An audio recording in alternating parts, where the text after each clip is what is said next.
Welcome back to the PWX Update Desk. That is all for This Is It, the action-packed show that lit up the equally packed Tremont Music Hall in Charlotte this past Friday. Before we go into the recap, I must remind you that this update desk contains spoilers for upcoming episodes of PWX The Experience on Channel 18 WCCB Charlotte. So if you set your alarms or DVRs for 5 a.m. Saturday mornings in the Charlotte viewing area, or if you view the show on PWXProWrestling.com and do not want to hear spoilers, please click off this video right now. Okay, you've been warned. Time now to bring in the disembodied voice of the voice of PWX, Chris Shore. Chris, welcome back. Oh, thanks, Craig. It's always great to be here. Shocking developments coming out of Charlotte. Not only did a great title match ensued, Caleb Conley once again retains, but Corey Hollis appears to not be going away quietly, as a new faction has been born in PWX. Country Jack, consisting of, shockingly, Adam Paige, and even more shockingly, the wrestler, I guess formerly known as Doc from TNA, Luke Gallows. What the heck is happening in this federation, Shore? I don't know, and that's what I was screaming at the end of that show was, will somebody please tell me what's going on? How is it that Corey Hollis is leaving Tremont Music Hall with that title belt still around his waist, even though he's not the champion? He left again with that title. How is it he was standing there with Adam Page? How is it he was standing there with Luke Gallows? None of it made any sense, but one thing's for certain, those three guys have come together now. Country Jack is a force that is going to have to be reckoned with in PWX, and I don't know if we've got a group that can stand up to them.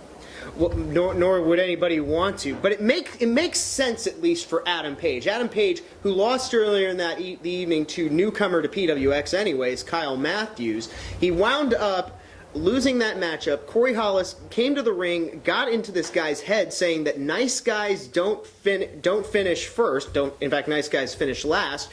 Adam Page has had a great showing here in PWX. Won against Matt Stryker last month. How is it that this nice guy isn't finishing last, and how is it that Corey Hollis managed to get inside of Adam Page's head? Well, I think you laid it out perfectly there, Craig. I think it comes down to Adam Page has been very frustrated as of late.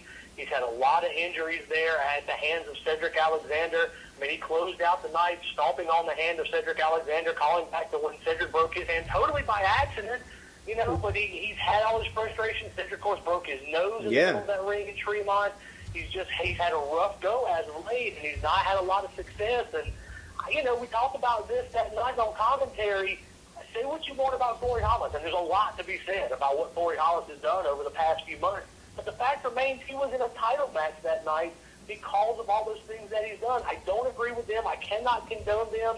Certainly the way he treated Caleb's girlfriend and running off with that title, it's all terrible. But the results speak for themselves. And even though it disgusts me personally, I understand why Adam Page is sitting there looking at that going, hey, if Corey acts this way, he gets a title match, maybe that's what I need to turn around my fortunes here in PWX as well. We can understand Adam Page as we've drawn out here in this preceding conversation.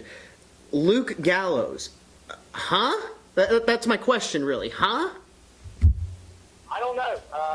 He referred to Corey Hollis as boss backstage. He said, I'm here for you, boss. I don't know if Corey Hollis is paying Luke Gallows. I don't know if Corey Hollis has something on Luke Gallows, but wow, that is a big, I mean, Adam Page joining up with Corey Hollis is bad enough, but when you factor in the monster that is Luke Gallows, 6'8", this guy goes, just a beast of a human being. He was Doc in TNA, the Luke Gallows in WWE. He's been all over the world.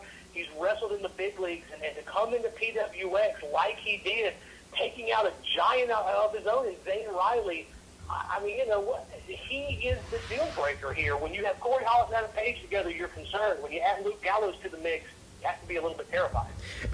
Beyond terrified, he's an intimidating creature, is Luke Gallows. And you got to believe that this isn't the end of it. We actually have some information coming into the PWX update desk about a potential matchup between Team 704 and members of Country Jack. We'll get to that later next week on the update desk. But we talked about Cedric Alexander, speaking of Team 704. he had an incredible matchup, arguably between Caleb Conley and Corey Hollis. I would say it's a tie between that match and Cedric's matchup between Rich Swann, another in that Dream Match series. Once again, I saw something out of Cedric Alexander that is much more frightening if you're Caleb Conley holding the title, or anybody holding a title in PWX. He showed such power in that matchup. It's scary to think that if you're a champion in PWX and Cedric Alexander's looking on the other ring. I'm sure you agree, Shore. Yeah, I mean, the whole card was great from start to finish, and that's the sort of, when you talk about those two matches being tied at the top, it just shows you the level of competition we have in PWX. The hits keep on coming for Cedric Alexander. They do. There's a litany of independent wrestler names that just sit behind him: Jay Lethal, Johnny Gargano, Tommaso Ciampa, and now Rich Swann can be added to that list of men that he's defeated. It's, he wanted this series. He wanted to prove that he was the best in the Southeast and really in all of independent wrestling today. And so far, he's got a great start. I mean, I think anybody in the world right now has to consider Cedric Alexander in their top 10 of independent wrestlers. Absolutely. PW Torch editor actually released a statement saying that Cedric Alexander, if he's not on the radar for the Fed, this guy needs they need to hire some new talent scouts, and I completely and utterly agree with them. Moving on to we talked about the tag team, a potential tag team match with Cedric Alexander coming up next month. Let's talk about an actual tag team match that happened last night. Worst case scenario, in their first title defense against the Bravado brothers, and a victory for them. This is certainly the biggest win in their career and helps them retain. But what about the way they won this matchup, Shore? Does this taint their victory at all, even though they can say, we beat the Bravados? Well, I'm sure they and D. Tommy Thomas would disagree with the idea that it was tainted. A win is a win, and it's hard to argue against that point. But, look, the facts remain that once these guys joined up with Tommy Thomas, they have become successful. They have won those PWX Tag Team Championships. And you may not like the way that they're getting there, but they're walking around with that gold around their waist. So now they've added, apparently, worst case security has joined them, and he was a factor in all of that as well. But as long as Tommy Thomas is at ringside, he's more than just a managing consultant for them. He is their ace in the hole, and it proved it that night. They beat a very good tag team in the Bravado brothers. That's certainly a nice notch in the belt for them. But one of these days, they're going to have to earn this on their own, completely on their own. Something's going to happen where Tommy Thomas is not going to be there to save them. And I hope for their sake that they've got the wherewithal to be able to withstand that. Indeed. And by the way, the worst-case security, according to Ethan Case, apparently this is a longtime veteran of the indie circuit, a man by the name of Hojo is the guy in worst-case security, though me personally, I actually like the title of him being just worst-case security. But if we can, one last question, if we can look ahead so we can kind of bookend this segment here. Worst case scenario, we have already announced this week here on the update desk that they will be facing Los Pendejos in a tag team ladder match coming up in Hickory on November the 22nd. Do you think this will be the first opportunity for them to show that wherewithal, as you put it, to retain those titles? This is the first time they've actually faced each other since a month ago, and that matchup ended in a draw. Well, ladder matches by default are no disqualification, and that means that Tommy Thomas is free to get involved. You have to believe that he's going to be involved in that match from start to finish. He's going to find a way to interject himself in there to take care of his team. And again, I don't like the tactics, but I understand his point of view. That's his team. He's the managing consultant for that team. He brought them to gold. He wants to keep them with gold.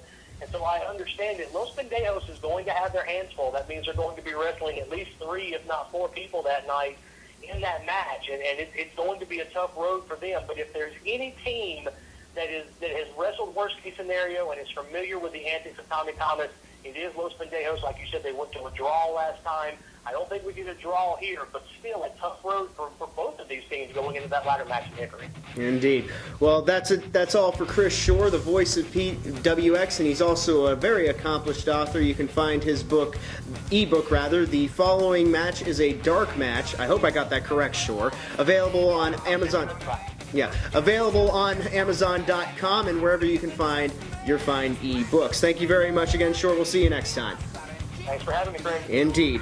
Next time on the PWX Update Desk, we will flesh out the PWX event calendar as well as further announce great matches coming your way in the month of November. We'll give you all the info on the next PWX Update Desk, and I will have more insight on Friday's show in a new column due up this week on PWXProWrestling.com. The View from Stat Seat.